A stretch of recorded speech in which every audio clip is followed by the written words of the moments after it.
සාදු සාදු සාදු. නමෝ තස්ස භගවතෝ අරහතෝ සම්මා සම්බුද්දස්ස. ඒ භාග්‍යවත් වූ අරහත් වූ මහා කාරුණික වූ අපගේ ගෞතම සම්මා සම්බුදුරජාණන් වහන්සේට නමස්කාර වේවා. සාදු සාදු සාදු. අප හැම දිනාගේ කල්යාණ මිත්‍ර ගුරු දේවෝත්තම පරම පූජනීය පින්වත් ලොකු ස්වාමින් වහන්සේට අපගේ වන්දනාව වේවා. සාදු සාදු සාදු. ශ්‍රද්ධාවන්ත වාසනාවන්ත පින්වතුනි, මේ මනුස්ස ජීවිතයේ අපි හැමදෙනාම ලබපු විශාල වාසනාවක් භාග්‍යයක් පින්වතුනි, බුදු බණ අහන්ට ලැබීම. බුදුරජාණන් වහන්සේගේ සද්ධර්මයේ අහන්ට මේ දුර්ලභ මනුස්ස ජීවිතේ අපි වාසනාවන්ත වුණා. ධර්ම දේශනා අහනකොට පින්වතුනි, අපේ ජීවිතවල තියෙන අඩුපාඩු ගැන බණට අහන්න ලැබෙනවා. ඊළඟට අපේ ජීවිතේ හදාගන්න වටින ලස්සන ගුණධර්ම ගැන බණට අහන්න ලැබෙනවා. ගුණධර්ම ගොඩාක් ගැන ධර්ම දේශනාවල කියනවා. සාමාන්‍යයෙන් ගුණධර්ම ගැන මේ ධර්ම දේශනාවල කතා කරනකොට ඒ අහන වේගයට අපිට ගුණධර්ම දියුණු කරගන්න පුළුවන් කමක් ඇත්තේ? එහෙම පුළුවන් කමක් ඇත්තේ නැහැ. හැබැයි හිතක් ඇති කරගන්න ඕන. අපි මේ ගුණධර්ම දියුණු කර ගැනීම පිණිස ආසාවක් ඇති කරගන්න ඕන. පින්වතුනේ, පුංචි හරි කමක් නැහැ අලුතින් ගුණයක් දියුණු කරන්න මහන්සි ගන්න. ජීවිතේ නොතිබිච්චි අලුත් ගුණයක්, ලස්සන ගුණයක්, වටින ගුණ ධර්මයක් තමන්ගේ ජීවිතේට චුට්ට හරි එකතු කරගන්න මහන්සි වෙන්න. ඇයි අපි එහෙම කියන්නේ? එහෙම එකතු කරගන්න පුංචි ගුණේ වුණත් සංසාරෙට අපිට උපකාරයක් විදිහට පිහිටනවා. අපි පොඩිවට හරි ගුණධර්මයක් දියුණු කළොත් ඒ ගුණධර්මේ පුරුද්දක් වගේ පස්සෙන් එනවා. පුරුද්දක් වගේ පස්සෙන් ආවට කමක් නැහැනේ ගුණයක්. අපි ගත්තොත් එහෙම අපිට යම් අගුණයක්, යම් අයහපත් දෙයක් අපේ ජීවිතේ රුහුරු වුණොත් ඒකත් එහෙමයි. ඒකත් පස්සෙන් පන්නනවනේ. ඒක පුරුද්දක් විදිහට සංසාරයෙන් සංසාරයට එනවා. එතකොට පුරුද්දක් විදිහට නරක එකක් පස්සෙන් ආවොත් අපේ ජීවිතේ හැම අවස්ථාවකම වරදිනවනේ. අපේ ජීවිතේ පුරුද්දක් විදිහට තිබ්බොත් එහෙම හොඳ එකක් කොච්චර යහපතක්ද? දැන් මේ ජීවිතේ පින්වතුන්ලාට ධර්මයේ ඇසීම කියන ගුණය ඇති කරගන්න ලැබුණා, රැක ගන්නට ඒක. ශ්‍රද්ධාව කියන ගුණය ඇති කරගන්න ලැබුණා, රැක ගන්නට ඒක. සිල් රකින්න ආසාව කියන ගුණය ඇති කරගන්න ලැබුණා, රැක ගන්නට ඒක. මේවා පින්වතුනි අපිට සසරට උදව් කරනවා. ඒක හොඳට තේරෙනවා අද අපි අහන ජාතක ප්‍රවෘත්තියෙන්, ජාතක කතාවෙන්. අද දවසේ මේ ධර්ම දේශනාවට දායකත්වයෙන් දරනු ලබනවා වත්තල මාබෝලේ පදිංචි පින්වත් නිසාදී ධර්මපාල සහ ලන්ඩන් නුවර පදිංචි පින්වත් චන්දිමා සුරණී යන ඒ පින්වතුන්ලා තමන්ගේ 50 වෙනි ජන්මදිනය නිමිති කරගෙනයි මේ උදාර ධර්ම දාණය සිද්ධ කරන්න ඕන කියලා කල්පනා කළේ. ඒ වගේම මේ ධර්ම දාණයට එකතු වුණා තනෝජා ධර්මපාල කියන මිතුරිය. මේ සියලු දෙනා ඒක රාශී වෙලා තමයි අද දවසේ මේ උතුම් ධර්ම දේශනාවට දායකත්වයෙන් දරනු ලබන්නේ. ධර්ම දේශනාවේදී අද අපි ඉගෙන ගන්නේ බිලාර කෝසිය ජාතක පුවත. මේ ජාතකේ නම මොකද්ද? බිලාර කෝසිය. මේ බිලාර කෝසිය ජාතකයේ භාග්‍යතුන් වහන්සේට දේශනා කරන්න පසුබිම නිර්මාණය වුණේ අර වගේ හොඳ පුරුද්දක් තිබුණු භික්ෂුවක්. ඒ හොඳ පුරුද්ද තිබුණු භික්ෂුව නිසා තමයි මේ ලස්සන ජාතක ප්‍රවෘත්තිය අපට ශ්‍රවණය කරන්න ලැබුණේ. ඒ දවස්වල භාග්‍යතුන් වහන්සේ සැවැන්නුවර ජේතවනාරාමයේ තමයි පින්වතුනි වැඩ හිටියේ. ওই කාලේ සෙවන්නුවර එක තරුණෙක් භාග්‍යතුන් වහන්සේගේ දහම අහලා ගිහි ජීවිතය අත්හැරලා මහාන වුණා. මේ මහාන වෙච්ච භික්ෂුවට හරි අමුතු පහේ පුරුද්දක් තිබුණා අනිත් භික්ෂූන් අතර කැපිලා පේන. ඒ තමයි මේ භික්ෂුව දන් දෙනවා. භික්ෂුවක් විදියට වත් පොහසත්කම් ඔක්කොම අත්හැරලා තමන් සන්තක ධනෙ අත්හැරලානේ මහාන වෙන්නේ. එතකොට භික්ෂුවක් කොහොමද දන් දෙන්නේ? ඒ භික්ෂුව දන් දෙන්නේ පිණ්ඩපාතයට ලැබෙනවා නම් මොනවා හරි රසවත් විශේෂ දෙයක්. අපි තුමු අග්ගලා හම්බුණා කියලා. ඒ අග්ගලා තමන් තනියෙන් වළඳන්නේ. අනිත් භික්ෂූන් අතරේ පොඩ හරි බෙදලා දෙනවා. තමන් වහන්සේට ලැබෙනවා නම් දානේ ඒ දානේ භික්ෂූන්ට ටික ටික හරි පූජා කරනවා. කොටින්ම මේ භික්ෂුවට පුරුද්දක් තිබුණා කියනවා තමන්ට පැන් පිපාසයක් හැදිලා පැන් එකක් වළඳන්න හිතුණත් තමන් පැන් වළඳන්න කලින් පැන් කෝප්පයක් පුරවගෙන ගිහිල්ලා තව භික්ෂුවකට පූජා කරනවා. වතුර එකක්වත් පූජා නොකර වැළඳුවේ නෑ. වෙනස්ම විදිහේ පුරුද්දක්. අනිත් භික්ෂුන් අතරේ කැපිලා පෙනුණා මේ භික්ෂුව දන් දෙනවා. තමන් ළඟ තියෙනවා නම් යම් වටිනා පහේ දෙයක් ඒ ඔක්කොම දේවල් මේ භික්ෂුව දන් දෙනවා. මෙයා දන් දෙන කෙනෙක් කියලා භික්ෂූන් අතරේ කල්යාණ රාවයක් පැතිරී ගියා. මේ කල්යාණ රාවේ කෙලවර උනේ තුන් ලෝකාග්‍ර වූ මහා කාරුණික වූ භාග්‍යවත් බුදුරජාණන් වහන්සේ සමීපේ. බුදුරජාණන් වහන්සේටත් භික්ෂූන් ඇවිල්ලා ගුණ කියනවා. අනේ ස්වාමීනි අසවල් භික්ෂුව. ඒ භික්ෂුව නම් හිතා ගන්න බෑ ස්වාමීනි දන් දෙන හැටි. පොඩි දෙයක්වත් ස්වාමීනි බෙදා හදාගන්නේ නැතුව වළඳන්නේ නෑනේ. එතකොට බුදුරජාණන් වහන්සේ වදාලා මහණෙනි ඒ භික්ෂුවට එන්න කියන්න. ඒ භික්ෂුව වැඩම කළා. භාග්‍යතුන් වහන්සේ අහනවා හැබැයිද භික්ෂුව ඔබ මේ නිතර දන් දීම පිණිස කැමැත්තෙන්ම ඉන්නවායි කියලා කියන්නේ දන් දෙන්න හරි ආසයි කියන්නේ. භික්ෂුව සන්තෝෂෙන් උත්තර දුන්නා අනේ ස්වාමීනි භාග්‍යතුන් වහන්සේ මට හදවතින්ම ආසාවක් එනවා දන් දෙන්න. මං හරි කැමතියි දානෙ දෙන්න. දානෙට යමක් නොදී තනියම අනුභව කරනවා කියලා කියන්නේ මට අමාරු වැඩක්. මට ඇතුළෙන්ම එන එකක් ස්වාමීනි දානෙ කිව්වා.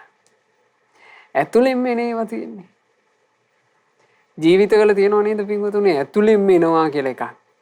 සාමාන්‍යයෙන් නම් අපේ ඇතුළෙන් එනවා කියලා අපි කතා කරන්න ගියොත් එහෙම ගොඩාක් වෙලාවට අපිට හොඳ එකක් කතා කරන්න නෑනේ. ඇතුළෙන් එනවා කේන්තිය. ඇතුළෙන් එනවා ඉරිසියාව. ඇතුළෙන් එනවා කුහකකම. ඔය වගේව නේද ගොඩාක් ජීවිතේ තියෙන්නේ. තව මිනිස්සෙක් පොඩ්ඩක් සැපට ඉන්නවා දකින්නකොට ඇතුළෙන් එනවා මොකද්ද ඉරිසියාවක්. නිකන් අයින්නවා වගේ. ගොඩාක් වෙලාවට වින්ගතුනේ අපිට පුරුදු වෙලා තියෙන්නේ නරක එකක්. නරක එක බලන්න ගානට එනවානේ මේ ජීවිතේට බද්ධ වෙලා.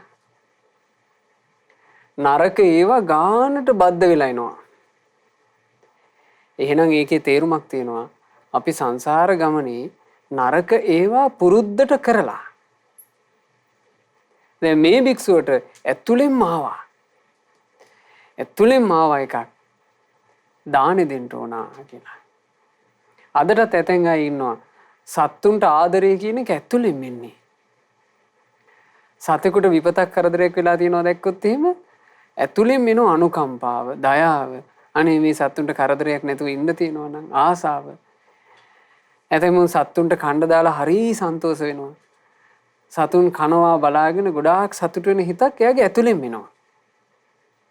අදටත් ඒ බඳු ඇයෝ ඉන්නවා. ඉතින් මේ භික්ෂුව ඔය විදිහට කියනකොට භාග්‍යතුන් වහන්සේ මේ කාලයා විසින් වසන ලද අතීතයේ සැඟවී ගියා වූ ඒ භික්ෂුවගේ අතීත ප්‍රවෘත්තිය ගෙනහැර දැක්වුවා. බුදුරජාණන් වහන්සේ වදාලා මහණෙනි මේ භික්ෂුව පෙර සංසාරේ හරි ලෝභීව සිටි දයානුකම්පාවක් නැතුව සිටපු කෙනෙක්.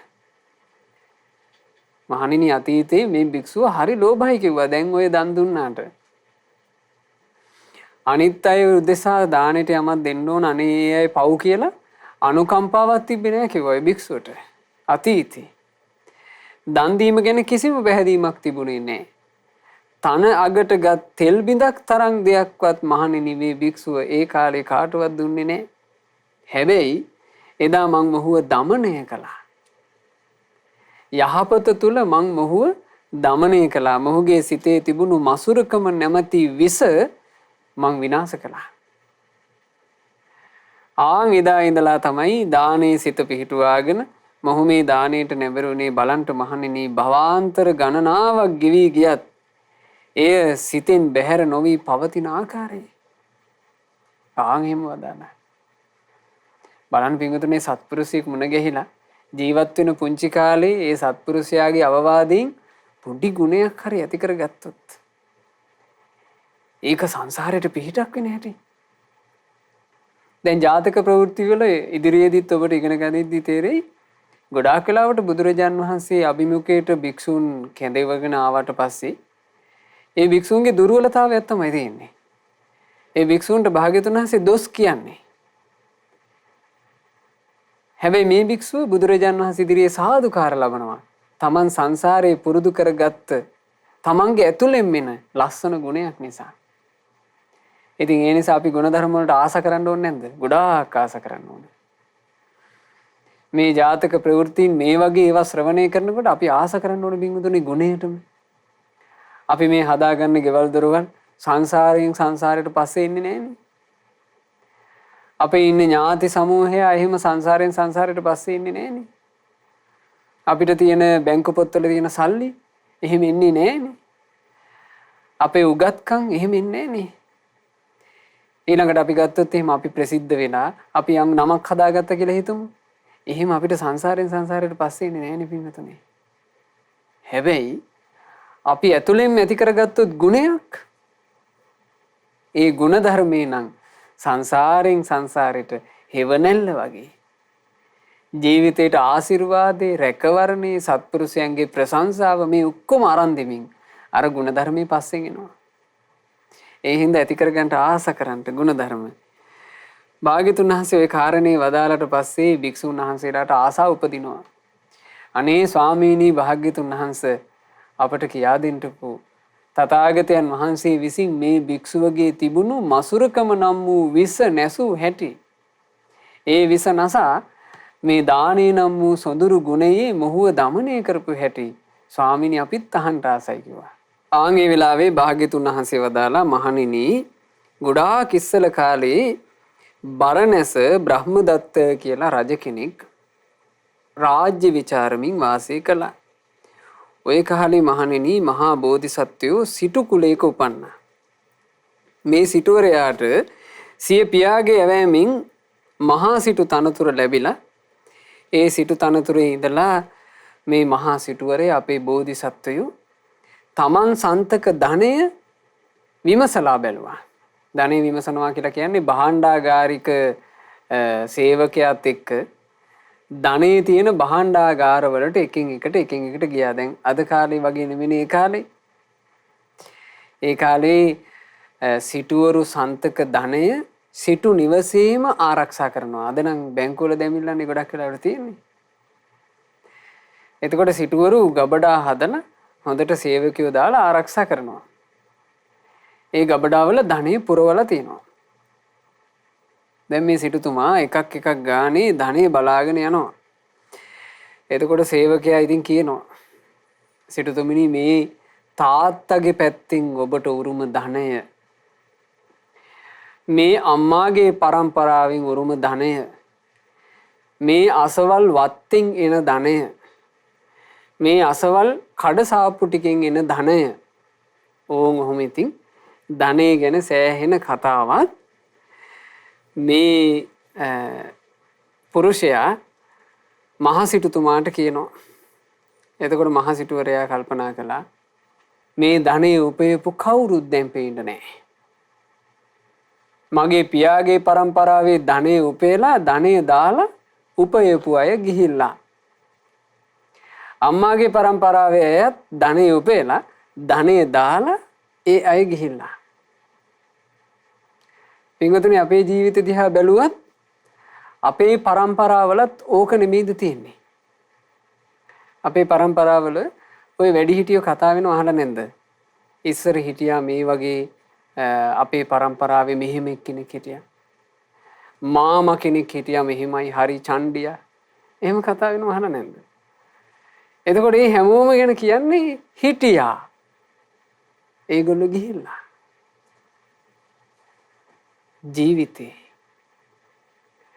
ජීවිතේ කියන එක ගැන මෙහෙම තේරුම් ගන්න ඕනේ. අපි ගැනත් තව කාලයකට පස්සේ කවුරු හරි කතා වෙයි මෙහෙම කෙනෙක් හිටියා. අනේ යා ගිහිල්ලා. එහෙම කතා වෙයි. අපිටත් ඒ විදිහටම යන්න සිද්ධ වෙනවා. එතකොට මහසිටුතුමා කල්පනා කළා හම්බ කරපු අය ධනෙ දාලා ගිහිල්ලා ධනෙ අපි පරිභෝග කරනවා. මම නම් මගේ මේ පරම්පරාවේ අය වගේ මෝඩ වෙන්නේ. මම මේ ධනෙ අරගෙන යන්න ඕනේ. ධනෙ අරගෙන යෑම කියලා කියන්නේ පින්වතුනි ඥානවන්තයන්ගේ ශිල්පයක්. ඒක හැමෝටම බෑ. ඒක නුවණැතියන්ට තියෙන ශිල්පයක්. මොකද්ද පින්වතුනි ධනෙ අරගෙන යන ශිල්පේ? ඔබ හරි හම්බ කරගන්න වස්තුව ඔබ මහන්සි වෙලා එකතු කරගන්න දේ අරගෙන යන ශිල්පේ මොකද්ද? ආදි තස්මින් අගාරස්මින් යං නීහරති භාජනං. ගේ ගිනි ගන්නකොට බුද්ධිමත් කෙනා කළ යුත්තේ gederin වටින පහේ දෙයක් එළියට දා ගැනීමයි. ඒක තමයි එතනදී කළ යුතු වටිනාම වැදගත්ම අත්‍යවශ්‍යම දේ. තන්තස්ස හෝති අත්ථාය නෝචයන් තත්ත ඩයිහති. එළියට යමක් විසික් කරගත්තොත් ගේ ගිනි අරන් ඉවර වෙද්දී ඉතුරු වෙන්නේ විසික් කරගත් එක. නෝචයන් තත්ත ඩයිහති. පිච්චිච්ච එක ගැන හීල්ලුවාට පළක් නැහැ. ඒවං ආදිපිතෝ ලෝකෝ ජරාය මරණේනච. ඕන් ඔය වගේමයි මේ ජීවිතය කියන එක. මොන ආගමේ වුණත් මොන ජාතියේ වුණත් මොන කුලයේ වුණත් මොන වත් පොහසත්කම් වල වුණත් හැමදෙනාගේ ජීවිතය කියන එක ගින්නකින් ගිනි ගන්නවා. ඒ ගින්න නම් ජරා මරණ ගින්නයි. නීහරේ තේව දානේන. එබඳු ගිනි ගන්නා ජීවිතෙන් දානේ නම් වූ බැහැර කිරීම කරව්. දින්නම් හෝති සුනි හටන් දීපු දේ ඊතා ප්‍රවේශමෙන් බැහැර කරන ලද්දේමය. දින්නම් සුඛ පලං හෝති දන් දීමෙන් ලැබෙන සැපයක් තිබේ. නා දින්නම් හෝති තන් තතා නොදී ඉඳලා ඒ සැපේ නම් කිසිදා ලබන්නට බැරිය. ඔන්නෝක තමයි ධනෙ අරගෙන යන ශිල්පේ. ධනෙ අරගෙන යන ශිල්පය දන් දීමයි. මේ සිටුවරයා දන් දීම කියන ශිල්පේ දැනන් හිටියා. ඇයි මේ මහ බෝධිසත්වයෝ පාරමිතා පූර්ණයේදී පළවෙනි පාරමිතාව විදිහට තෝරගත්තේ දානය. දානේ වටිනාකම දන්නවා. ඒ නිසා දන් දෙන්න ඕන කියලා කල්පනා කළා. එක දිගට පින්වතුනේ දානි දුන්නා. ඒ දානේ පූජා කිරීම පටන්ගෙන අවුරුදු ගාණක් දන් දීලා මහා සිටුවරයා මිය පරලෝ ගියා. දානේ පූජා කර කර ආයුෂය ගෙවි ගියා. සියල්ල අත්හැර ඔහු මිය පරලෝ ගියා. මේ ලෝකෙ මිනිස්සු එක ඒවා කර නාකි වෙලා යනවා. ඇතමෙක් සල්ලාලකම් කර නාකි වෙනවා. ඇතමෙක් ප්‍රාණඝාතය කර නාකි වෙනවා. ඇතමෙක් නිෂ්ඵල දේවල් වලට කාලය කැප කර නාකි වෙනවා. ඇතමෙක් මත්පැන් බිබී නාකි වෙනවා. ඇතමෙක් දන් දීදී නාකි වෙනවා. ඇතමෙක් සිල් රැක නාකි වෙනවා. ඇතමෙක් භාවනා කර නාකි වෙනවා. ඇතමෙක් සෑය වැඳ නාකි වෙනවා. ඇතමෙක් දිනපතා සම්බුද්ධ පූජා තියා නාකි වෙනවා. තෝරගන්න ඔය නාකිවීම් දෙකෙන් කෝකද හොඳ කියලා. ඔය නාකිවීම් දෙකෙන් මගේ ජීවිතේ නාකි වෙන එකට මම මොකද්ද ගලපගන්නේ කියලා තෝරගන්න. ඇතැම් වූ බණ අසමින් නාකි වෙනවා. සුදුසු දේ පින්වතුන්ලා තෝරා ගන්න දක්ෂ විය යුතුයි. ඒ උදෙසා ඥානයක් පින්වතුන්ලා හැම දෙනාට තිබිය යුතුයි. ඉතින් බුදුරජාණන් වහන්සේ මේ ජාතක කතාවේ දේශනා කරනවා අර සිටුවරයා දන් දීදී වාසය කරද්දී සිටුවරයා කාලක්‍රියා කරන කාලය ආවා. එතකොට සිටුවරයා පත්තිරුවක් අරගෙන සටහනක් ලිව්වා. මම මේ දානය පූජා කරන්නට පටන් ගත්තේ පරලොව සැපේ පිණිසයි. මාගේ සැපේ පිණිසා මා තෝරාගත් මේ දානය, මා ආරම්භ කළ මේ දන් වැට මගේ පරපුරේ දරුවෝ කිසිවෙක් නොසිඳිය යුත්තේය. පරලොව සැපේ පිණිස දන් වැට අඛණ්ඩව පවත්වාගෙන යා යුත්තේ. ඔන්න ඔහොම ලිව්වා. එතකොට ඒ සිටුතුමා ওই පත්‍රිකාව ලියලා කාලක්‍රියා කරලා තව්තිසාවේ සක්දෙව් රජව උපන්නා. රැස් කරපු පින්බලෙන් සක්දිවිදි වුණා. ඔහුගේ පුත්‍රයා සිටු පදවිය ලැබුවා. පුත්‍රයා අර ලේඛනය කියවලා දන් වැට අඛණ්ඩව පවත්වාගෙන ගියා. ඒ දන් වැට අඛණ්ඩව පවත්වාගෙන ගියපු කෙනා මිය පරලෝ ගිහිල්ලා චන්ද්‍රදේව පුත්‍ර කියන තනතුරේ උපන්නා. සඳ දෙව් පුතු කියන්නේ ඒ කාලේ සඳ දෙව් පුතු වෙලා උපන්නා. ඔහුගේ පුතා අඛණ්ඩව දන් වැට පවත්වාගෙන ගියා. ඔහු මිය පරලෝ ගිහිල්ලා සූර්ය දිව්‍ය පුත්‍රය කියන තනතුරේ උපන්නා. ඒ සූර්ය දිව්‍ය පුත්‍රයා බවට පත්වෙච්චි ඒ කෙනාගේ පුතා ඔහු දන් වැට දිගටම පවත්වාගෙන ගියා. ඔහු මිය පරලෝ ගිහිල්ලා මාතලී දිව්‍ය පුත්‍ර කියන තනතුරේ උපන්නා. එතකොට මේ මාතලී දිව්‍ය පුත්‍ර කියලා කියන්නේ රතාචාර්ය දෙවියෝ කියලා කියන්නේ පින්වතුනි ඨානාන්තරයක්. දෙව්ලොව තියෙන තනතුරක් සක්දෙවිඳුට අපෝපස්ථාන කරන දිව්‍ය පුත්‍රයා. මාතලී දේව පුත්‍ර කියන ඒ රතාචාර්ය දෙවියාගේ තනතුරේ උපන්නා. ඊට පස්සේ ඔහුගේ පුතා අඛණ්ඩව දන් වැට පවත්වාගෙන ගියා. එතකොට පරම්පරා 5කට මේක ආවා. ඔහු මිය පරලෝ ගිහිල්ලා පංචසික ගාන්ධර්ව දිව්‍ය පුත්‍ර කියන තනතුරේ උපන්නා. ඔක්කොමලා දෙව්ලොවට පාර කපාගත්ත කුමකින්ද? දානෙන්. ඒ නිසා කියනවා දානයට දානං සග්ගස්ස සෝපානං. දානේ යනු ස්වර්ගයට ඇති සෝපානයයි. සෝපානය කියලා කියන්නේ මොකද්ද? ඉනිමඟ පඩිපෙළ වගේ අදහසක් තමයි පින්වතුනි සෝපාන කියලා කියන්නේ. සුගතියට ඉනිමඟ දානයයි. සුගතියට පඩිපෙළ දානයයි. ඒකට වර්තමානයේ අපිට තව අලුතින් වටහා ගන්න අර්ථකථනයක් දෙන්න පුළුවන්. විදුලි සෝපානෙ පින්වතුන්ලා දන්නව නේද? ලිෆ්ට් එක විදුලි සෝපානය. ඒ විදුලි සෝපානය කියන එකේ අපි යටටට්ටුවෙන් ගිහිල්ලා අර ස්විච් එක ඔබලා ඇතුළට ගොඩ වෙනවා. අපිට ඕන කරන තට්ටුවට අපි අංකේ ඔබපුවම ආයේ දොර ඇරෙන්නේ ඒ තට්ටුවෙන්. දාන ගැනත් එහෙම තේරුම් ගන්නට. මේ ජීවිතේ දන් දීම කියන එක තමන්ගේ ජීවිතේට අංගයක් බවට පත් කරගත්තොත් මෙහෙන් මැරෙනකොට හරියට දෙව්ලොවට යන ලිෆ්ට් එකට නැංගා වගේ. මරණින් මත්තේ කෙනාට සුගතිය උපදින්න අවකාශ ලැබෙනවා. එහි දැස් ඉවර කරනකොට සුගතියකින්දී රැකවරණයක් පින්වතුනි දානි කියලා කියන්නේ. ඒ දාණයෙන් ලැබිච්ච රැකවරණේ හොඳට පේනවානේ පරම්පරා 5ක අය දෙව්ලොවම ගියා. ඒ ගාන්ධාර දිව්‍ය පුත්‍ර වෙච්චි කෙනාගේ පුතා තමන්ගේ වස්තුව ගැන කල්පනා කරලා බලනවා. ඒ තමයි 6 වෙනි පරම්පරාවේ. මේ මිනිසයා කල්පනා කළා අපේ පරපුරේ අය එක දිගටම දන් වැටක් සිද්ධ කරගෙන ඇවිල්ලා. දැන් ඒකට හදපු බිල්ඩින් පවා පරණත් වෙලා දැන් කාලාන්තරයක් අපි දන් දෙනවා. දන් දුන්නාය කියලා අපට ලැබිච්ච දෙයක් නැහෙනේ. තියෙන වස්තුව ටික නැති වෙවි යන එකනේ වෙන්නේ. මේ දන් වැටෙන් ඇති වැඩක් නැහැ. සේවකයන්ට අනකලා දානශාලා ඔක්කොම කඩාපියව. සේවකයෝ ශාලා කැඩුවා. ඊළඟ දවසේ යාචකයෝ පොලිමේ එනවා ඉල්ලගෙන. පොළු අරගෙන යාචකයන්ට ගැහුවා අදින් පස්සේ උඹලට දාන්නේ නැහැ. පැත්ත පලාත එන්න එපා කියලා. යම්කිසි කෙනෙක් ඉල්ලාගෙන එනවා නම් ඒ ඉල්ලාගෙන එන කෙනාට ගුටි දෙන්න කියලා සේවකයෝ දාලා තිබුණා. දානෙන් සම්පූර්ණ බැහැර වුණා. දානෙන් බැහැර වුණා කියලා කියන්නේ සුගතියට යන්න තිබෙන ලිෆ්ට් එකට පයින් ගැහුවා. සුගතියට යාමට තියෙන සෝපානයට පයින් ගැහුවා. කාලේ ගත වෙනවා පිංගුතුනේ දෙව්ලොව ආයුෂ දීර්ඝයි. සක්දෙව් රජුන් තමන් ආරම්භ කරපු දන්වැට දිහා බලනවා. තාමත් මනුස්ස ලෝකේ මගේ පරපුරේ අය ඒ දන්වැට පවත්වාගෙන යනවාද?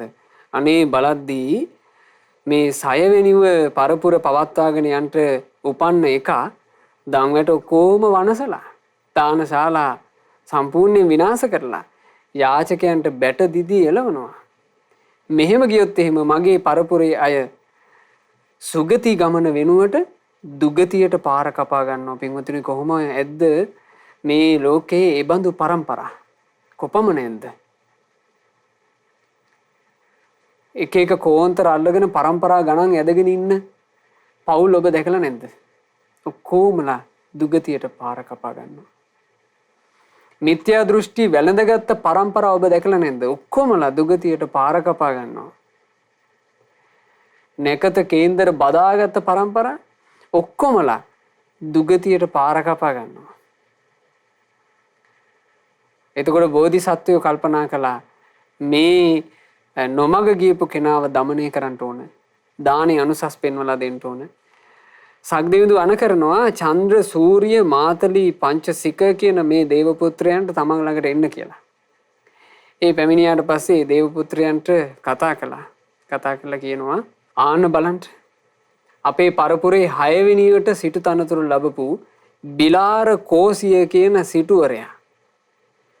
ඒ පුද්ගලයා අපේ දන්වැට සම්පූර්ණයෙන් විනාශ කරලා සුගතියට හදාගන්න තියෙන වැඩපිළිවෙල වනසා ගන්නවා. අපි අනුකම්පා කරන්න ඕන අපේ පරපුරේ කෙනෙක් නේ. ඒ නිසා අපි අනුකම්පාවෙන් ඔහුව দমনය කරන්න පිළිවෙලක් යොදමු. ඔන්න দমনය කිරීමේ පිළිවෙල යෙදුවා. ඒක සිද්ධ වුණේ පින්වතුනි මෙහෙම. මේ බිලාර කෝසියේ සිටුවරයා සාමාන්‍යයෙන් නිතිපතා දිනපතා රජුරවන්ට රාජ උපස්ථාන පිණිස යනවා.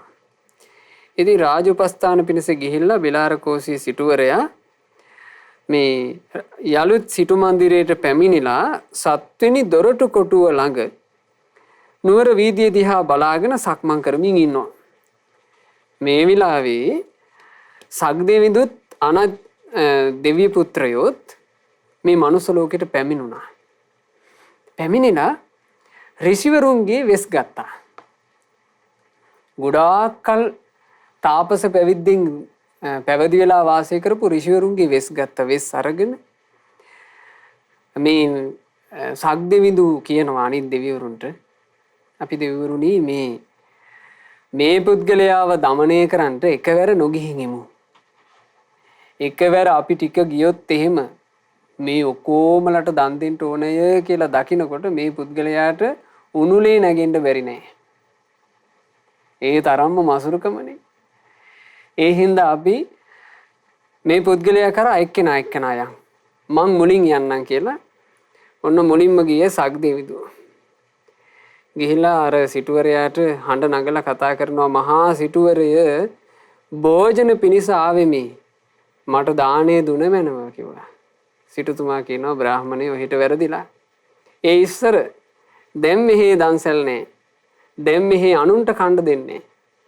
වෙන තැනකට යන එකයි ඇත්තේ. හෝ බවත් සිටුවරය බත් ඉල්ලාගෙන ආ බ්‍රාහමණයෙකුට අද මෙහි දානේ ලැබෙන්නේ නෑ එහෙනම් මේ බමුණ මන් දැන් එකපාරක් කිව්වනේ. මෙහි දානේ දුන්නේ ඉස්සර. දැන් ඒව අවසන් කිව්වා. එහෙමනම් මහා සිටුවරය මං ඔහෙට ශ්ලෝකයක් කියන්න.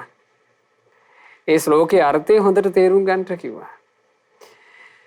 එතකොට මේ සිටුවරය ප්‍රතික්ෂේප කරනවා මට මේ ඔහෙගේ ශ්ලෝක වලින් ඇති වැඩක් නැහැ කිව්වා. හැබැයි මේ ඉන්නේ දෙවියෙක්නේ. දෙවියාගේ ආනුභාවය නිසා සිටුවරයාට අහගෙන ඉන්න සිද්ධ වුණා. මොකද්ද කියපු ශ්ලෝකේ?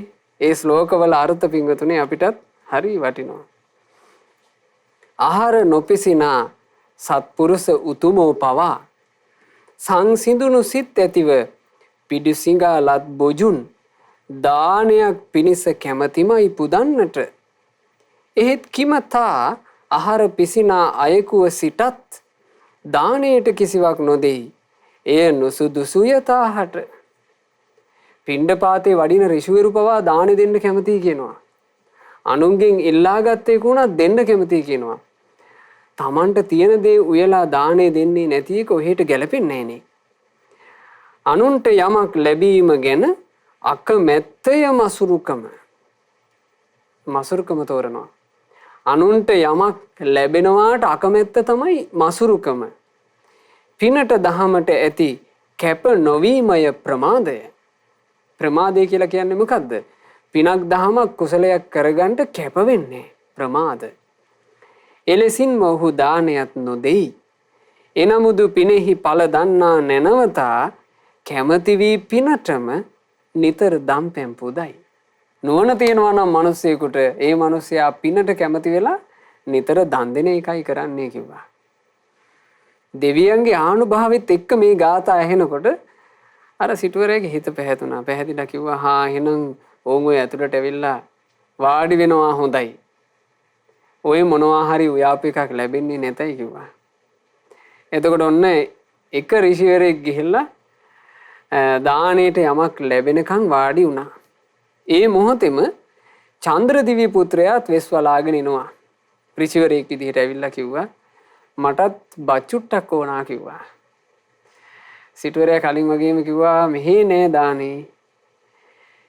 නෑ දානේ දෙනකන් මං යන්නේ කිව්වා. ඔහෙට මේ ශ්ලෝකේ අහන්න වෙනවා කියලා තවත් ශ්ලෝකයක් කියනවා. මේ තමයි ඒ ශ්ලෝකේ.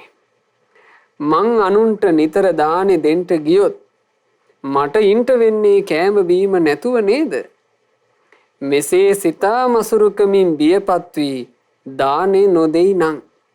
දානේ දෙන්න යනකොට එන ප්‍රශ්නයක් නේ. අපි දානෙට මෙච්චරක් මුදල් පූජා කළොත් අපිට ලයිට් බිලට ගෙවා ගන්න මදි වෙයි. අපිට මේ සැරේ වතුර බිල කවර් කරගන්න අමාරු වෙයි. අපේ මේ කටයුතු වලට අපිට මුදල් මදි වෙයි. මෙහෙම ගොඩාක් ඒවා හිතෙනවා පින්වතුනි. දානි දෙන්න ලැහැත් වෙනකොට. මා මේ විදිහට මේවා විස්තර කරලා ඔබට කියන්නේ සාමාන්‍යයෙන් හිතක් හැසිරෙන විදිහ. ඒ හිතක් හැසිරෙන විදිහ පින්වතුනි තේරුම් ගන්නට. ඒ තේරුම් අරගත්තාම අපිට හරි ලේසි අපිව පාලනය කරගන්න. අපි සාමාන්‍යයෙන් මුදල කළමනාකරණය කරන්න ඕනේ. නමුත් මුදලට මසුරුකම් කරන්න හොඳ නැහැ. කළමනාකරණය කරගෙන පිළිවෙලකට තමයි මුදල් ගනුදෙනු කළ යුත්තේ අපි. ජීවත් වෙනකොට අපේ ජීවත් වීම උදෙසා හම්බ කරන ධනෙ මෙච්චරක් වියදම් මෙච්චරක් දාණයට අපි එහෙම වෙන් කරන්න ඕන. නමුත් ඒ කළමනාකරණයේ වේසෙන් මසුරුකම එනවා. ඒක හඳුන ගන්න ඕන. කෙනෙකුට හිතෙනවා කියනවා මට දන් දුන්නොත් මා උදෙසා කෑම බීම නැතුව යයි. එහෙම හිතලා මසුරුකමින් බයටපත් වෙලා දානි නොදෙයි නම් ඒ මසුරා තමන්ගේම බඩගින්නට බිය වෙලා සිටිනවා. ඒ මසුරු තැනැත්තා කුමකටද බය වෙලා ඉන්නේ? තමන්ගේ බඩගින්නට. මුන්ට දුන්නොත් මගේ බඩට නැති වෙයි. එහෙම හිතනවා. තමන්ගේම බඩගින්නට ඔහු බයේ සිටිනවා. ඒ අනුවණයා මෙහි හෝ පරලොව කොතැනකට ගියත් අන්ත දිලින්දෙක් වෙලා දුකටම පත් වෙනවා. දුරින්ම දුරු කළ යුත්තේ මසුරුකමයි. එනිසා මැඩගෙන ඒ මසුරු සිත දම්පැන් දිය යුතුයමයි. සියලු සතුන් හට මෙලොවින් පරලොව ගිය විට රැස් කළ පිනමයි තමහට එන්නේ පිහිටට. සියලු සත්වයෝ මේ ලෝකෙන් පරලොවකට යනකොට ඒ කෙනාට පිහිටට එන්නේ රැස් කරපු පින විතරමයි, වෙන මොකක්වත්ම නැහැ. මේ ජීවිතේ තිබුණු උගත්කම්, වත් පොහසත්කම්, සමාජ පිළිගැනීම් මේවා මුකුත් එන්නේ නැහනේ පරලොවට. පරලොවට එන්නේ පිනයි. දෙවිවරු මේ ශ්ලෝක කියනකොට ඒ ශ්ලෝකෙටත් හිත පැහැදුනා. කිව්වා ආහෙනම් ඔහෙත් වාඩි වෙන්නකෝ තියෙන එකක් ලැබේ කිව්වා. ඊළඟට පැමිණියා අනිත් දේව පුත්‍රයා වෙස්වලාගෙන, සූර්ය දෙව් පුතු වෙස්වලාගෙන මෙහෙම කියනවා. දුකසේමයි කළ යුත්තේ දන් දීමේ පින. යුද්ධය දින්නාසේ මසුරු මල සිත මැඩගෙන. එනිසා දුකසේ කළ යුතු දන් දීමේ පින අසත් පුරුෂයෝ නොදනිත් දුන් අය උපදින තැන. ඔවුන්ට නම් එය දුරින්ම තියෙන ලොවකි වෙන. මසුරුකමින් දන් දෙන දන් නොදී ඉන්න අයට දන් දීපු කෙනා ඉන්න තැනට යන එක හිතා ගන්න බෑ කියනවා. මසුරුකම් කරන තැනැත්තා යම් ගතියක් කරා යනවාද ඒ ගතියත් දන් දීපු කෙනා මරණින් මත්තේ යම් උපතකට යනවාද ඒ උපතත් හාත්පස දෙකක්. අන්න ඒ නිසා දන් දීම ගොඩාක් වටින එකක්. සත්පුරුෂයාත් අසත්පුරුෂයාත් මේ ලොවේ මියගොස් පරලොව ගිය විට එකට හමු නොවේ. බලන්න පින්වතුනි මේ දහම් පදවල අර්ථ මේ ජීවිතේ එකට ජීවත් වෙයි සත්පුරුෂයාත් අසත්පුරුෂයාත්. හැබැයි මිය පරලොව ගියාට පස්සේ නම් හම්බ වෙන්නේ සත්පුරුෂයා වෙනම පැත්තකට යනවා. අසත්පුරුෂයා වෙනම කතාවකට උරුමකම් කියනවා. අසත්පුරුෂයෝ උපදින ලොව නරකය වේ. සත්පුරුෂයෝ උපදින තැන් තිබේ සුගතිය. සත්පුරුෂයෝ උපදින තැන් තිබේ සුගතිය. ඉතින් ඔය ශ්ලෝකය කිව්වා. ඒ ශ්ලෝකය කියනකොට ඒක ගැනත් හිත පැහැදුනා. ඇතුළට එන්නේ කියලා කිව්වා. ඊළඟට එනවා අනිත් දේව පුත්‍රයා. ඔහුත් වෙස් වලාගෙන මෙන්න මේ ගාථාව කියනවා. දානේ අනුසස් දන්නා නුවණැති අය මෙලොවේ gedara ටික දෙයක් තිබුණත් එය දානෙට දෙන්නේ. අතමිට සරු අයට බොහෝ සම්පත් තිබුණත් දානි දෙන්න සිතක් නැනේ ඔවුන්ට ඇති වෙන්නේ. පින්පලා දහාන කෙනෙක් හැන්දක් තරමින් නමුත් දානි ටිකක් දෙන්නේ. ලක්ෂ ගණන් වියදම් කොට තරගෙට දෙන බිලි පුදට වඩා මේ දානෙමයි බොහෝ සැප විපාක දෙන්නේ. ආන් එහෙම කිව්වා. යම් කෙනෙක් චුට්ටක් තියෙද්දි අමාරුවෙන් දානෙ දෙනවා නම් එයාගේ තියෙන වස්තු සම්භාරයට වඩා දාන චිත්තේ බලවත්. එයාට ගොඩාක් නැහැ. හැබැයි තියෙන චුට්ටෙන් දන් දෙන්න හිතනවා. තියෙන චුට්ටෙමුත් දෙන්න හිතනවා කියලා කියන්නේ පින්වතුනි එයාගේ දන් දීමේ හිත ඒක ප්‍රබලයි. ගොඩාක් තියෙන කෙනා ඉතින් කොහොමද දෙනවනේ. ඒ නිසා තියෙන්නේ චුට්ටකින් ඒ චුට්ටෙන් දන් දෙන්නත් ඕනේ කියලා හිතනවා නම් ඒ දාන හිත ප්‍රබලයි. ඒ හින්දා තමයි මෙහි කියන්නේ ඒ බඳු කෙනාගේ දානේ අර මහා ධනෙ තියෙන කෙනා දෙන දානෙට වඩා බලවත්. එතකොට ඕක කිව්වාට පස්සේ සිටුවරයා කිව්වා එහෙනම් ඔහෙත් ගිහිල්ලා වාඩි වෙන්න. අවසානට පැමිණියා පංචසික ගාන්ධර්ව දිව්‍ය පුත්‍රයා. විශ්වලාගෙන ඇවිල්ලා කියනවා. සිල්වත් දිවියක් ගෙවමින් කුලී වැඩපලක් කරමින් අඹ දරුවන්වද රකිමින් වසනා දුප්පත් මිනිසා. gedara තියෙන ටික දෙයකින් සිල්වත් මහන බමුණු පිරිස ආහාර ටිකක් සොයා gedara ආවිට දනින් පැනින් ඔවුන් පොදයි නම් ඔහුමය දහමෙහි නිසි ලෙස හැසිරෙන්නේ. ඔහුගේ දාණය හරිම ශක්ති සම්පන්න දානයක්. ලක්ෂ ගණන් වියදම් කොට මහ බිලි දෙන යාගවලට වඩා මේ දිලින්දාගේ දානේ ස්වල්පය හැම අතින්ම උත්තම වන්නේ. අන්න එහෙම ශ්ලෝකයේ කිව්වා. ඒ ශ්ලෝකයේ කියනකොට අර බිලාර කෝසී සිටුවරයා ඒකටත් හිත පහදව ගත්තා. ඒ හිත පහදවාගෙන කිව්වා එහෙනම් ඔහෙත් ඇවිල්ලා වාඩි වෙන්න. එතකොට මේ සිටුවරයා උදෙසා පැමිණි ඍෂිවරු පිරිස තව ගාථා කියනවා. ලක්ෂ ගණන් වියදම් කොට කරන ලොකු යාග තියනවා ලොවේ. ඒ බොහොම වටිනවා නොවේද? දෙහිමි දිලින්දාගේ දානේ තරම් එය නොවටින්නේ කෙසේද? ලක්ෂ ගණන් වියදම් කොට දෙන දානෙට වඩා එකම දිනිඳු මිනිසාගේ දාණය ඒ හැමට වඩා උතුම් වන්නේ කෙසේද? දෙවිවරුම ප්‍රශ්නය අහුවා. දෙවිවරුම උත්තරේ දෙනවා. වරදා සිත කය වචනය පිහිටා මිස දිටු වෙහි තලා පෙලා සතුන් මරා බිලි පූජා කොට කඳුළු හෙළන මිනිස්සු එහි සිටිති තැති අරන් දඬුවමට කොතරම්නම් වියදම් කොට දුන්නත් මහ යාග එසේ දහමේ හැසිරෙන දුප්පතාගේ දානේ 100,000 ගුණක් වටිනවා. ලක්ෂ ගණන් වියදම් කොට එවන් දාන දහසක් දුන්නත් දෙහිමි දිලින්දාගේ දානේමයි හැම අතිම උතුම් වන්නේ. දාන අතරේ උතුම්ම දානේ පින්වතුනි ධාර්මිකව දින දානේ. එනිකා ධාර්මිකව හම්බ කරලා Tamanට පුළුවන් විදිහට දානේ පූජා කරන්න. මේ වසංගත ආදී කාලවකවානු තියෙනකොට භික්ෂු සංඝයාට ගොඩාක් දාන දෙන්න අවකාශ නැති වෙයි පින්වතුන්ලාට. අඩු ගානේ නිවසේ සම්බුද්ධ පූජාව හරි ගොඩාක් පහන්සිතින් කරන්න. දානය කියලා කියන්නේ ගොඩාක් වටින එකක්. දානය ගැන ඔච්චර පහදලාත් මසුරුකම කොච්චර දරදඬුයිද කියන්නේ බිලාර කෝසී සිටුවරයාට දෙන්න හිතෙන්නේ. දාසිට කතා කරලා කිව්වා දාසී ආන්නර ඇවිල්ලා ඉන්න බමුණෝ ටිකට බොල් වී අරගෙන ඇවිල්ලා දීපන්. තෝම ඔය අරගෙන යන්නේ නැතයි කිව්වා.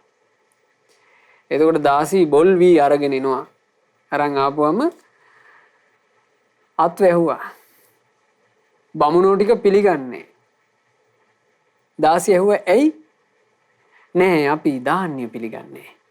අපි පිළිගන්නේ පිසින ලද්දේ බත් කිව්වා. උයාපු බතක් දෙන්න කිව්වා අපිට. ඕ ආයිපා. එතකොට දාසී ආයේ ගිහින් කියනවා අනේ සිටුතුමනි හරියන්නේ නෑ. ඒකුන් දාන්නේ පිළිගන්නේ නැතිලු. මේ බමුණෝ පිළිගන්නේ උයාපු බතලු. ඒ නිසා ඉතින් බත්ම දෙන්න වෙනවා කිව්වා. එතකොට සිටුවරයා කියනවා එහෙනම් හරකුන්ට කන්ට සකස් කරපු අර ධාන්‍ය තියෙනවානේ. ආන්ගේ හරකුන්ට කන්ට සකස් කරපු ඒ උයාපු ධාන්‍ය ටික ඔය බමුණන්ට ගිහින් බෙදාපන් කිව්වා. දැන් උයාපු ධාන්‍යයක් අරගෙන එනවා. බමුණන්ට අතවහන්න බෑ. 5 දිනාම පිළිගත්තා. පිළි අරගෙන 5 දිනාම එකවර මේ පාත්‍ර වලින් කට තමන්ගේ මුඛයට දාගත්තා. දාගෙන කට වහගත්තා විතරයි මෙරිලා වැටුණා වගේ 5 දිනාම වැටුණා. දාසි කෙල්ලට හිතාගන්න බැරුව ගියා මොකද්ද මේ වුනේ? දුවගෙන ගිහිල්ලා මොර දීගෙන සිටුතුමාට කිව්වා සිටුතුමනි සිටුපුතුමනි අර හරකුන්ට කණ්ඩ දීපේක දුන්නා විතරයි අර තවුසෝ 5 දිනා වැටුණානේ කිව්වා. ආන්න මරණාසන්න වෙලා පනාදිනවා කිව්වා. සිටුතුමත් ඉක්මනින් දුවගෙන ආවා. එනකොට 5 දිනාම වැටිලා ඉන්නවා. 5 දිනාගේ මැස් උඩ ගිහිල්ලා මැරෙන්න ඔන්න මෙන්න වගේ. එතකොට සිටුවරයා දාසිට කියනවා සිටුවරයා පුදුම උඩර වැටියක් යොදන්න ලැහැත්ති උනේ. බිලාර කෝසියේ සිටුවරයා දාසිට කියනවා කෙල්ලේ දැන් මෙතෙන්ද මිනිස්සු එකතු වෙන එක නවත්තන්න බෑ. මේ 5 දිනාගේ මරණයට මිනිස්සු අපිව සැක කරන්න පුළුවන්. ඒ නිසා දැන් ඉක්මන් කරාපන්. ඉක්මන් කරලා මේ බෙදාපු පාත්‍ර ටික ඔක්කොම ඉවත් කරලා ප්‍රණීත සූප වෑංජන වලින් මේ පාත්‍ර පුරවපන්. මිනිස්සු ආපුවම කියන එක මම දන්නවා කිව්වා. එතකොට දාසී ඒ ඔක්කොම ටික කළා. මිනිස්සු ඒක රාසි වුණා. මිනිස්සු ඒක රාසි වුණාට පස්සේ මේ බිලාර කෝසිය සිටුවරයා අර මිනිස්සුන්ට කියනවා බලන්ටකෝ පින්වතුනේ සිද්ධ වෙච්ච දේ මේ බමුණෝ 5 දිනක් ආවා. බමුණන්ට කොහෙන්ද ප්‍රණීත රස මසවුලු. අනේ ඉතින් පැහැදීමටත් එක්ක මං හොඳට උයලා දානි දුන්නා. මුන්දලා බඩජාරීකමට දීපු දානේ කාගෙන ගියා.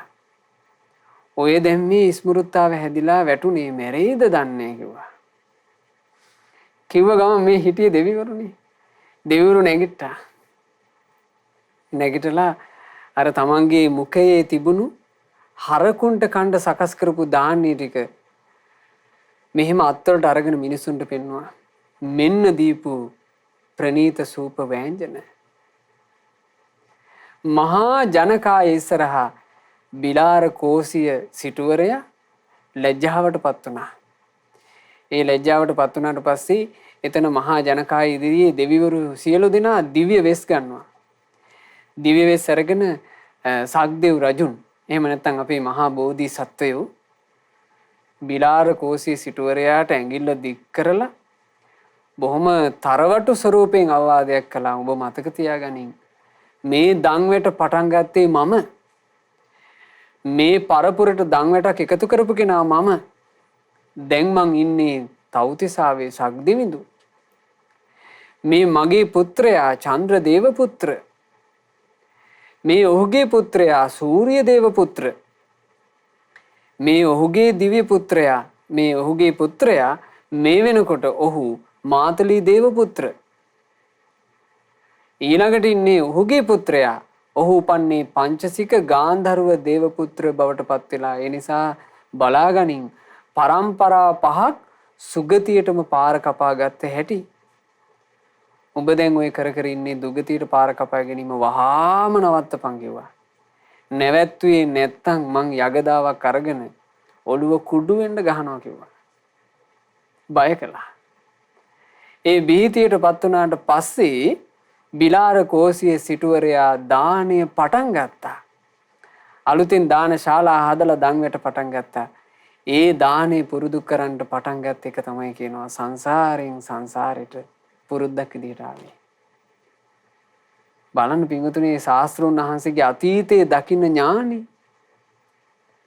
අර භික්ෂුවගේ අතීත කතා ප්‍රවෘත්තිය සම්පූර්ණයෙන් බුදුරජාණන් වහන්සේ දැක්කනේ.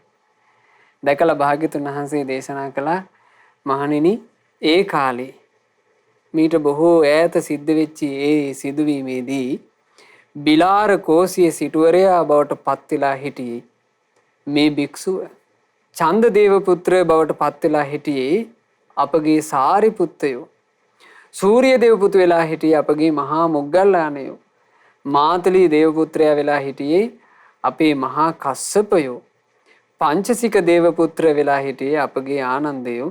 සක්දිවිඳු බවට පත් වෙච්චි දන්වට ආරම්භ කරපු කෙනා බවට පත් උනේ මහණෙනි බෝධිසත්වයෝ වන මමයි කියලා බුදුරජාන් වහන්සේ මේ ජාතක කතාව නිමා කළේ. මේ ජාතක කතාව අවසානයේ එහි හිටපු භික්ෂූන්ට ධර්මයේ ගැන විශාල ප්‍රීතියක් උපන්නා.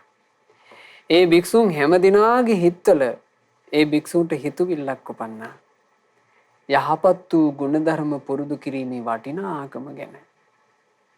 පින්වතුනි අපේ හදවත් වලත් අපි පිළිටුවා ගත යුත්තේ ආන් ඒක. අපි යම් හොඳ දෙයක් අපේ ජීවිතයට පුරුදු කර ගන්නවා නම් හොඳට මතක තියාගන්න. හිතේ සටහනක් විදිහට ඒක හිටිනවා. ඒ සටහන සංසාරෙන් සංසාරෙට අපිට සැප උපදිනවා.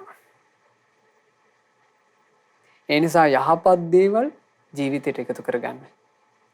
අයහපත් දේවල් ගැන ওই ක්‍රමයටම බය ඇති කරගන්න. අපි අයහපත් දෙයක් ජීවිතයට පුරුදු කරගත්තොත් සංසාරෙන් සංසාරෙට ඒකිනවා පස්සෙන්. අපිට සමහරවිට සම්බුද්ධ ශාසනය මුණ ගැහෙන ජීවිතෙත් ඒ පිළිසරණ අහිමි වෙන්න අර නරක පුරුද්ද බලපානවා. ඒ හින්දා වින්තුනි බුදු සසුන මුණ ගැහිච්ච මේ ජීවිතේ තමන්ගේ ජීවිතය තුළට ලස්සන ගුණධර්ම එකතු කරගන්න. ලස්සන මල් මාලයක් ගොතා ගන්න කැමති කෙනෙක් මලෙන් මල හොයාගෙන ගිහිල්ලා මලෙන් මල එකතු කරලා තමන්ගේ මාලේ හැඩ කර ගන්නවා වගේ ජීවත් වෙන්න තියෙන අවුරුදු 60 70 එක එක ගුණධර්ම එකතු කරන්න. ගුණධර්ම නම් වූ මල් මාලයක් දරන්න කැමති වෙන්න. කාටවත් නොකියන ලස්සන ගුණධර්ම මේ හදවතේ බරට තැම්පත් කරගන්න. කාටවත් නොකියා ගුණයක් පුරනකොට ඒ ගුණය හරි බරයි. සාමාන්‍යයෙන් එළියට කියාගෙන කරන ඒවට වඩා අපි ගුණයක් හදවත ඇතුලේ පුරුදු කරනවා නම් ඒ ගුණය හරි බරයි. කවුරුත් දන්නේ නැතුවට කමක් නැහැ. ඔබ දැනගත්තාම ඇති. හොඳට ලස්සන ගුණධර්ම පුරුදු කරන්න. ඒ ගුණධර්ම අපිට සෙවණැල්ලක් වගේ සංසාරයෙන් සංසාරයට උපකාර පිණිස පැමිණෙනවා. ඒ නිසා පින්වතුන් හැමදෙනාට තම තමන්ගේ ජීවිතවලට උතුම් ගුණධර්ම ඇති කරගන්න අවකාශ ලැබෙත්වා. ගෞතම සාසනය මුණ ගැහිච්ච මේ ජීවිතේ අපි හැමදෙනාට සම්බුදු සසුනේ පිළිසරණ ලබා ගන්නට වාසනාව ලැබෙත්වා. සාදු සාදු සාදු. අප විසින් රැස් කළා වූ සියලු පින් සක්දෙවිඳුන් සතරවරම් දෙවිවරුන් සෙම්පති දෙවියන් ප්‍රධාන සියලු දෙවි දේවතාවුන් වහන්සේලා පහන් සිත් උපදවාගෙන අනුමෝදන් වෙත්වා. පින් අනුමෝදන් වන දෙවියෝ දිව්‍ය සැපින් දිව්‍ය ආශ්චර්යයෙන් වැඩෙත්වා. ඒ දෙවියන්ගේ නිරන්තර රැකවරණයත් ආශිර්වාදයත් උපකාරයත් දෙවියෝ අප හැම දිනාටම සලසා දෙත්වා. දෙවියෝද සංසාර දුකින් අත මිදෙත්වා. සාදු සාදු සාදු.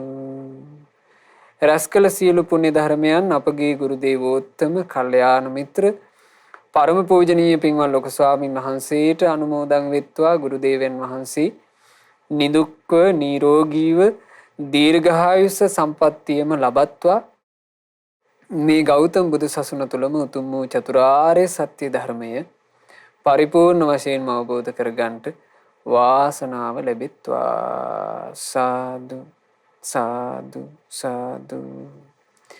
අද දවසේ මේ ධර්ම දානමය පින්කම සිදු කළේ ඒ සුපින්වතුන්ලා ප්‍රධාන අරමුණක් මූලික කරගෙන ඒ පින්වතුන්ලා බලාපොරොත්තු වෙන පරිද්දෙන්ම අද මේ ධර්ම දානමය වශයෙන් දැස් වූ සියලුම පුණ්‍ය ධර්මයන්ගේ අනුහසින් රත්නත්‍රයේ ආශිර්වාදයෙන් සියලු දෙවි දේවතා උන්වහන්සේලාගේ රැකවරණින් 50 වෙනි ජන්මදිනය සමරන වත්තල මාබෝලේ පදිංචි පින්වත් නිෂාදී ධර්මපාල මහත්මියටත් ලන්ඩන් නුවර පදිංචි පින්වත් චන්දිමා සුරණී මහත්මියටත් නිදුක් නිරෝග සුවයම සැලසේවා. දීර්ඝායුෂ සම්පත්තියම සැලසේවා. කල්යාණ මිත්‍ර ඇසුරේ සොඳුරු ගුණධර්ම වලින් තමන්ගේ ජීවිතේ තව තවත් සුන්දර කරගන්නට සුවසේ පින් රැස් කරගන්නට අවකාශ ලැබෙත්වා. ගෞතම සාසනය තුල චතුරාර්ය සත්‍ය ධර්මය අවබෝධ කරගන්නට වාසනාව ලැබෙත්වා කියලා අපි සෙත් ප්‍රාර්ථනා කරනවා, ආශිර්වාද කරනවා. ධර්ම දානයේ සිදු කරන පින්වතුන්ලාගේ නමින් නිෂාදී ධර්මපාල මහත්මියගේ නමින් මේ පරිලෝයන්ට යෙදුණු ආදරණීය දෙමාපියන් වන ගුණසිරි ධර්මපාල සහ සුසීමා ධර්මපාල ඒ මෑණියන්ටත් පියාණන්ටත් සියලු පින් අනුමෝදන් වෙත්වා. චන්දිමා සුරණි මහත්මියගේ නමින් මේ පරිලෝයන්ට යෙදුණා වූ සියලුම ඥාතීන්ට හිත මිත්‍රාදීන්ට මේ සියලු පුණ්‍ය ධර්මයෝ එකලෙසම අනුමෝදන් වෙත්වා අනුමෝදන් වෙත්වා අනුමෝදන් වෙත්වා. ධර්ම දානයේ සිදු කරන පින්වතුන්ලාගේ නමින් යන්තාක් මේයන්ට යෙදුණු ඥාති හිත මිත්‍රාදීන් වෙද්ද සියලු දෙනාගේ පරලෝ ජීවිත සැපයටමපත් වෙත්වා. ඉක්මන් භවයකදීම සසර දුකින් නිදහස් වෙන්න වාසනාව ලැබෙත්වා කියන ප්‍රාර්ථනාවෙන් පින් අනුමෝදන් කරමු. චන්දිමා සුරණී මහත්මියට සහ ඇයගේ ස්වාමි පුරුෂයාගේ සුජීවත්ව සිටින මාපියන් ඇතුළු පවුලේ සියලු දෙනාටත් මේ සියලු පුණ්‍ය ධර්මයන් අනුමෝදන් වෙලා නිදුක් නිරෝග සුවය දීර්ඝායුෂ සම්පන්නිය සැලසේවා කියන පුණ්‍ය ප්‍රාර්ථනාව එක් කරනවා. ඒ වගේම විශේෂයෙන් සුමුදු විහාරාදීනියට මේ සියලු පුණ්‍ය ධර්මයන්ගේ ආශිර්වාදයේ සැලසී තෙරුවන් සරණේ ආශිර්වාදයෙන් තමන්ගේ ජීවිතේ ਸਰව ප්‍රකාරයෙන්ම සාර්ථක කරගන්නට ලැබෙත්වා කියන පුණ්‍ය ප්‍රාර්ථනාව එකතු කරනවා. අද ධර්ම දානයේ සිදු කළේ වත්තල මාබෝලේ පින්වත් නිෂාදී ධර්මපාල මහත්මියත් ලන්ඩන් නුවර චන්දිමා සුරණී මහත්මියත් තනෝජා ධර්මපාල මහත්මියත් යන ඒ සුපින්වත් හැම සියලු දෙනා ඒක රාශි වෙලා සියලු දෙනාම රැස් කළා වූ සියලු පුණ්‍ය ධර්මයන්ගේ ආශිර්වාද බෙලින් ධර්ම දානයේ සිදු කරන පින්වතුන්ලාගේ පවුලේ සියලු දෙනාට සියලු යහපත අභිවෘද්ධිය සැලසේවා. කරන කියන රැකී ආරක්ෂා දූදරු මුණුපුරු මිනිපිරියන්ගේ අධ්‍යාපන කටයුතු මේ සියලු දේ ਸਰව ප්‍රකාරයෙන් සාර්ථක වේවා. කල්යාණ මිත්‍ර ඇසුර ලැබමින් ජීවිතයට පින් රැස් කරගන්නටත් සුවසේම ගුණධම් දියුණු කරගන්නටත් හැම දිනාට අවකාශ ලැබෙත්වා. ධර්ම දානයේ සිදු කළ ඔබටත් ශ්‍රද්ධා මාසික ධර්ම දාන සමාජික පින්වතුන්ලාටත් ශ්‍රද්ධා කාර්ය මණ්ඩලයේ සියලුම දෙනාටත් මේ ගෞතම සාසනය තුලම චතුරාර්ය සත්‍ය ධර්මය අවබෝධ කරගෙන සසර දුකින් නිදහස් වෙන්න වාසනාව ලැබෙත්වා. හැම දිනාටම තෙරුවන් සරණයි. නමෝ බුද්ධාය. මෙවැනි වටිනා ධර්ම දේශනා ශ්‍රවණය කිරීමට ශ්‍රද්ධා ඩේලි YouTube චැනලය සබ්ස්ක්‍රයිබ් කරන්න.